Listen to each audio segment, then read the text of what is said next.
ইতিমধ্যে নেৰানেপেৰা বৰষুণৰ ফলত কপিলীৰ জলপৃষ্ঠভাগ যথেষ্ট পৰিমাণে বৃদ্ধি পাইছে। আপোনালোকৰ যাতায়াত অৱগত কৰিব বিচাৰিম, ইতিমধ্যে কামপুৰ আৰু যমুনামুখ ৰোডৰ কঠীয়াপামৰ ৰাস্তাৰ ওপৰেৰে যথেষ্ট সংখ্যক পানী বাগৰি গৈছে।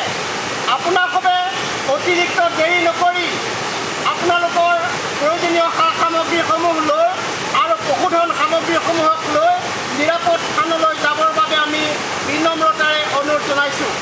আমি খবৰ পোৱা অনুসৰি ডিমা হাছাও আৰু উমৰাংচুত যথেষ্ট বৰষুণৰ প্ৰভাৱ বৃদ্ধি হোৱাৰ লগে লগে কপিলীৰ জলপৃষ্ঠভাগ আৰু খন্দি উঠাৰ সম্ভাৱনা প্ৰকট হৈ পৰিছে।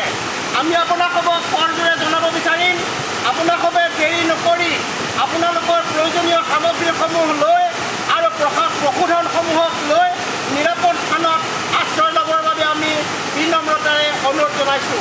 ধন্যবাদ।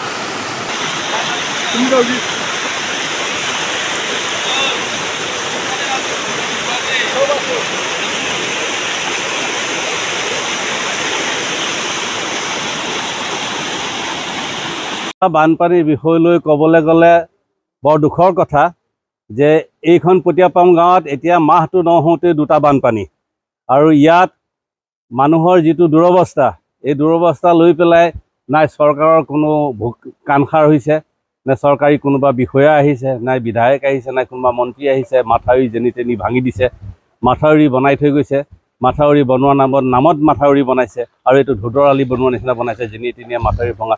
এই বানৰ পৰিস্থিতিত মানুহ কলৈ যাব, গৰু ম'হ লৈ পেলাই। এতিয়া দ্বিতীয়বাৰ বানত এতিয়া আমিয়ে এতিয়া এই সোমা হৈ গৈছে পানী। চিন্তা কৰি আছোঁ কলৈ যাম, কি কৰিম।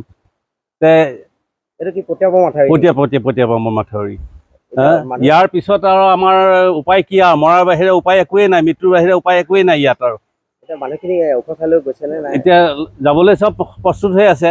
এই অকণমান পানী কম থাকোঁতে আৰু যাবগৈ লাগিব এতিয়া ইয়াৰ পৰা। কোনো অহা নাই, নাই আগৰ পানীটোতো আহিলে, নাই আগতো নাই পিছতো নাই। আহিম বুলি কয়, কামপুৰৰ পৰাই গুচি যায়। পথৰ পৰা বহুত পানী। যাতায়াতো কি নাই, এতিয়া খোজকাঢ়ি যোৱাৰ বাহিৰে সেইটোও বন্ধ হৈ যাব। এতিয়া গাড়ী টেম্পো এখন আছিলে, নি আধা ৰাস্তা থৈ আছোঁ, ডুবেই নে কি হয় যাবও নাই। সিপিনে ৰাস্তা বন্ধ কৰি দিলে। পানী বাঢ়ি আছে, নদীৰ পানী বাঢ়ি আছে।